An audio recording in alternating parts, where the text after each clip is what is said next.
एक काम वासना अनेक प्रकार से फंसाती है।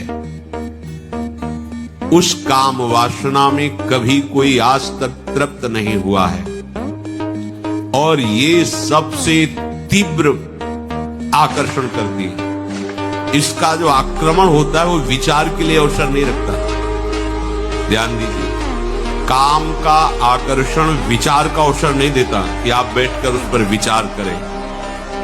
तरंगवत हुआ, समुद्रवत फैल गया और क्रिया में लगा दिया। इसलिए जो सावधान उपासक है, ये सबसे बड़ा सत्य है। अगर ये होता रहा तो ना आप अपने को भक्त, ना आप ज्ञानी, ना योगी। यहां कह रहे भ्रांत मात्र है तुम्हारे हृदय में कि मैं ज्ञानी हूं, भक्त हूं। यही सबसे बड़ा सत्य। भगवान ने भी पीछे आदेश किया कि काम बड़ा शत्रु है, ज्ञानियों का शत्रु है, ज्ञानियों की बात नहीं, आपको इसे मारना होगा। अगर हमारी किडनी नहीं खराब होती ना, जब हमारी किडनी पूर्णतया खराब हो गई, हमें एक संत थे जो किडनी जिनकी फेल थी, उन्होंने कहा अगर अब आप व्यायाम करते तो फट जाएगी, क्योंकि वो फूल चुकी है। उस दिन से व्यायाम बंद किया, नहीं जब से सुधी संभाला होगा 45 मिनट, कई मिनट सर के बल खड़े होना, बिना किसी सपोर्ट के सर के बल खड़े होना, दंड बैठक मारना और भी आसन व्यायाम 45 मिनट। ब्रह्मचर्य ऐसे थोड़ी रह जाता है कि ऐसे खाओ पियो ब्रह्मचारी रह जाओगे, नहीं। 45 मिनट व्यायाम करके पूरे वृंदावन की परिक्रमा करके अपने ठाकुर की सेवा, गुरु जी के 2 बजे प्रसाद पाते थे मांग करके। आप अच्छे से समझो, जब एक उपासक अपनी सच्ची उपासना में लगता है तो देवराज इंद्र घबरा जाते हैं, त्रिभुवन थर्रा जाता है एक साधक की उपासना पे। फिर आप इतने साधक उपासना कर रहे हो, आपको सोचना पड़े भोग के लिए, आपको सोचना पड़े व्यवस्था के लिए, तो आप कहां हो? सोचो आप कहां हो? एक तपस्वी, एक उपासना में रत उपासक जब हिल जाता है त्रिभुवन, आप हो क्या? आप हरि के दास हो, महामहिम त्रिभुवन पति, अखिल ब्रह्मांडों के मायाधीश के सेवक हो। तुम समझते क्या हो? भीम पुष्प लेने जा रहे थे सौगंधिक वन, इसलिए रास्ते में बैठ गए बंदर के रूप में। अब उनकी इतनी लंबी पूंछ थी कि साइड में पहाड़ है और छोटी रास्ता बीच में। तो भीम ने कहा कि ए बंदर, पूंछ हटा ले, मुझे जाना है। उनका बूढ़ा हो गया, हिम्मत नहीं हटाने की, हटा लो। उनका मेरी अवहेलना करता है, उनका हटा लो भाई, बूढ़ा हो गया हूँ, मेरी पूंछ हटा के चल दो। वो पूंछ पूरा बल भीम ने लगा दिया। तो हाथ जोड़कर खड़े हो गए कि मैं समझ गया, साधारण बंदर नहीं, आप मेरे बड़े भ्राता पवन पुत्र हनुमान। बड़े बड़ों को भोगना पड़ता है, इसलिए कोई यहाँ भगवत विधान में छल कपट नहीं चल सकता। आज तुम निर्दोष हो, कसम खा के कह सकते हो, लेकिन कल का पाप तुम्हें आज फंसा रहा है, इसको कैसे बता सकते हो? इसको कैसे जान सकते हो? अगर आपका पेट साफ नहीं, आपका उदर विकार बना रहता है तो आप ब्रह्मचर्य नहीं रह सकते। उदर विकार बना रहता है तो नींद, आलस्य और प्रमाद पर विजय प्राप्त नहीं कर सकते। कब्ज बनी रही तो कई रोगों का प्रादुर्भाव हो जाएगा, आप विक्षिप्त रहेंगे। तो पहली बात, 3 लीटर जल प्रत्येक शरीर को चाहिए ही चाहिए। उससे शरीर की गर्मी, तेजाब, लघु शंका से निकलती है और वो कब्ज तोड़ने में सहायक होता है। प्रातः पहला जल बिना कुल्ला किए पीना चाहिए, बिना स्नान आदि किए, शौच के पहले जो हमें जाना है, और वज्रासन में बैठ के। अभी देखो कब्ज नष्ट होती है कि नहीं? बहुत जिसकी कब्ज बन रही, रोज शाम के गर्म जल या गर्म दूध से बताया है कि आप 1 चम्मच छोटी हर पिसी हुई, 1 चम्मच ईशबगोल की भूसी महीनों लो, सालों लो, वो आपकी आंतों को परिपक्व करके फिर ऐसे कर देगा कि फिर आपको औषधि नहीं चाहिए। नहीं, आप जैसे एकदम कोई ऐसा कड़ा चूर्ण ले तो आपके ब्रह्मचर्य पर घात हो जाएगा। ये सब अनुभव की बात है। समस्त उपासकों से प्रार्थना है, 1 करोड़ बार गिरावे तो भी हताश मत होना। इस पर हमें विजय प्राप्त है। 1 करोड़ बार मुझे फेल कर दे तो ऐसे नहीं होना कि मैं क्या करूं, 1 करोड़ बार हार गया। इस पर हम विजय प्राप्त करेंगे, ये बस में होगा, क्योंकि अगर वश में ना होता तो भगवान आदेश न करते। जो इस विचित्र मन को मार ले वही जगत बंधनी हो जाएगा, वही मार।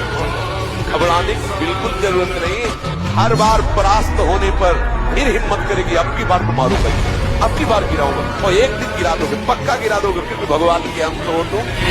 गंदी बातों का अभ्यास इस अवस्था में ज्यादा होता है। गंदी बातों को रोककर अच्छी बातों का अभ्यास करें। जवानी में यदि सद्गुण ना हो तो दुर्गुणों की बाढ़ आ जाती है और लोग गंदे आचरणों में उतर जाते हैं, चोरी करने लगते हैं, बुरे आचरणों में उतर जाते हैं। आप जब पूजा करोगे, भजन करोगे, तो आपको कोई शराब दे, अपने आप आपका मन कहेगा नहीं यार मैं, अगर आप पूजा भजन नहीं करते तो आपके अंदर उद्दंडता रहेगी, फिर पार्टी ज्वाइन होगा, शराब मांस बेविचार, ये गंदी बातें रहेंगी। बाल्यावस्था से अच्छे गुणों की तरफ चलना चाहिए, बुराइयों का त्याग करना चाहिए। अंदर वाली बात आपकी मजबूत होनी चाहिए, तो अंदर नाम जप करो, अंदर सद्गुणों को बढ़ाओ, बुराइयों का त्याग करो। ये मनुष्य जीवन का लक्ष्य। जहां किसी की बड़ाई सुनी शुरू हो कमी देखनी, दोष है जैसे मदिरा पीना, बेविचार करना, जुआ खेलना, हिंसा करना, धर्म विरुद्ध आचरण करना, ये दोष है। इनको अपने अंदर से त्यागना है। दूसरा कोई हमारा मित्र है तो उसको सलाह दे देते हैं कि आज सत्संग में सुना है ऐसे ऐसे दोष नहीं करने चाहिए। पर अपनी क्या वृत्ति होती है कि जो वास्तविक प्रशंसनीय है, सद्गुणी, उनमें भी दोष दर्शन करना, कहीं न कहीं छिद्र देखना और उसको विस्तार पूर्वक वर्णन करना। ये योद्धाओं का काम है कि जैसे हजारों घाव लगे फिर भी दुश्मन की तरफ बढ़ता चला जाए, ऐसे लक्ष्य की तरफ बढ़ता चला जाए। हर कष्ट, हर बात में हम अविनाशी हैं, अविनाशी के बच्चा है, भगवान का अंश हूं मैं। फिर आगे बढ़ो। ब्रह्मचर्य ही महान सामर्थ, परम पुरुषार्थ, भगवत प्राप्ति का प्रबल साधन है। परम सुख का, परम शांति का, परम स्मृति का, महान धृति का ये प्रधान साधन ब्रह्मचर्य है। जो इस साधन से हीन है वो मृत है। वैरागी के लिए नैष्ठिक ब्रह्मचर्य, आजीवन ब्रह्मचर्य। पर जो भी परम सुख, परम आनंद और लोक में उन्नति, परलोक में परम पद, उसे ब्रह्मचर्य अवश्य धारण करना चाहिए। वीर दो तरह से निकलता है। एक तो जो घातक है वो उसी के शरीर से निकलेगा जिसने हस्तमैथुन किया है या गंदी क्रियाएं करके बच्चापन से ही वीर को नष्ट किया है। जैसे 12-13 वर्ष की अवस्था है और उस अवस्था से आप अपने कुसंग के कारण वीर का नाश कर रहे हैं, तो कुछ वर्षों तक हस्तमैथुन करने वाला या अन्य गंदी चेष्टा करने वाला ये नहीं जान पाता है कि इसके द्वारा मेरी हानि हो रही, वो नहीं समझ पाता। अधिक भोजन करने वाला, स्थूल प्राण वाला, चंचल मन वाला कभी भजन में नहीं रुचि हो सकती। सूक्ष्म भोजन वाला, सूक्ष्म प्राण वाला, सूक्ष्म मन वाला भजन करता है। मान लीजिए आप लोग पता नहीं इतने भोजन के पीछे क्यों पड़े।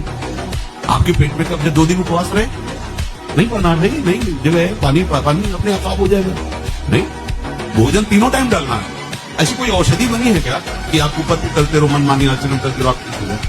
अगर बाई चांस किसी को ऐसा कब्ज है तो बताया है आपको, इस वर्षों सेवन की हुई औषधि, जब कभी ऐसा लगा तो छोटी हर 1 चम्मच और 1 चम्मच इसबगोल की भूसी उसमें मिला लिया, शाम के 200 ग्राम 250 ग्राम गुनगुना दूध से ले लीजिए। ये ऐसी है कि आपको बार बार परेशान नहीं करेगी, पर ये धीरे से आपके कब्ज को, क्रम को नष्ट कर देगी। जो अंदर बना हुआ कब्ज है वो धीरे धीरे कई दिनों तक बराबर लेते रहे। पकवान, गरिष्ठ पदार्थ ये उपासक के लिए वैसे ही अनुकूल नहीं है। जब आप गंदे कार्य कर रहे होते, शास्त्र विरुद्ध कार्य कर रहे होते, तो आपका मन पूरे सपोर्ट में होता है। कभी वो आपको ऐसा नहीं कि गंदा कार्य कर रहे हैं दूसरा चिंतन करवा दे। ध्यान देना, जब आप विषय सेवन कर रहे होते, गंदे कार्य कर रहे होते, गंदे दृश्य देख रहे होते, गंदी बातें सोच रहे होते, तब आपको कहीं भी मन विक्षेप नहीं पहुंचाएगा। क्यों? कि वो समय अधीन करके पूरी की पूरी कैसेट लोड कर रहा है अपने अंदर, पूरा का पूरा माल समेट रहा है, कुप्रवृत्तियां अंदर भर रहा है। और जो भजन में बैठे अब वो सब बमन कर रहा है, निकाल रहा है। जो अब निकाल रहा है तब परेशानी महसूस होती है। ये अनंत जन्मों के कुसंस्कार भरे हुए हैं। अब आपको अंदर से सोचना है कि मेरा प्रयोजन इंद्रियों का दुलार करना नहीं है, अभी ठीक होने लगेगा। पर ये सोचना आचरण में उतारना होना चाहिए। नहीं सोचते तो बोलते रहते हैं वैसा नहीं करेंगे, पर वो कसम और नियम 1 मिनट लगता है तोड़ने में। इसके बाद फिर रो बैठ के क्या हो गया, ऐसा मैंने क्यों किया, फिर भी ठीक नहीं होगा। फिर 2, 4, 6 दिन फिर वहीं पहुंच जाओगे, फिर निराश हो जाओगे। अब तो हम चलने लायक ही नहीं भगवत मार्ग में। इसलिए प्रार्थना, अब इंद्रियों का पोषण मत करो। जो धर्म विरुद्ध भोग चाहती, जलना ही पड़ेगा, जलना। जलन शब्द याद कर लो। क्या मुर्दे जैसा जीवन, जो इंद्री जैसा चाहे वैसा डाउन कर दे, जैसा चाहे वो हमें शोक दे दे, दुख दे। थोड़ा सा साहसी बनो। तुम भगवान के अंश हो, तुम कुछ भी कर सकते हो, कुछ भी। और जब ब्रह्मचर्य, ऐसा कैसे हो सकता है? बल है ना, अध्यात्म बल, शारीरिक बल की बात नहीं कहते। ऐसा कैसे हो सकता है? यदि एक बार ऐसा हुआ तो 1000 बार मैं प्रयास करूंगा और इस पर विजय। वो मतलब जिद्दी स्वभाव, एक निष्ठा, उसी से आती है, उसी से। पहले खेती जोतते थे ना किसान, एक पार वाला होता था और पूरे खेत को उसी से जोतला है। बलवान होते, 2 लीटर मठा और 8 रोटी पाए, बैल की जैसी ताकत। अगर बैल को नाक पकड़ के रोक ले तो वो वही खड़ा हो जाए।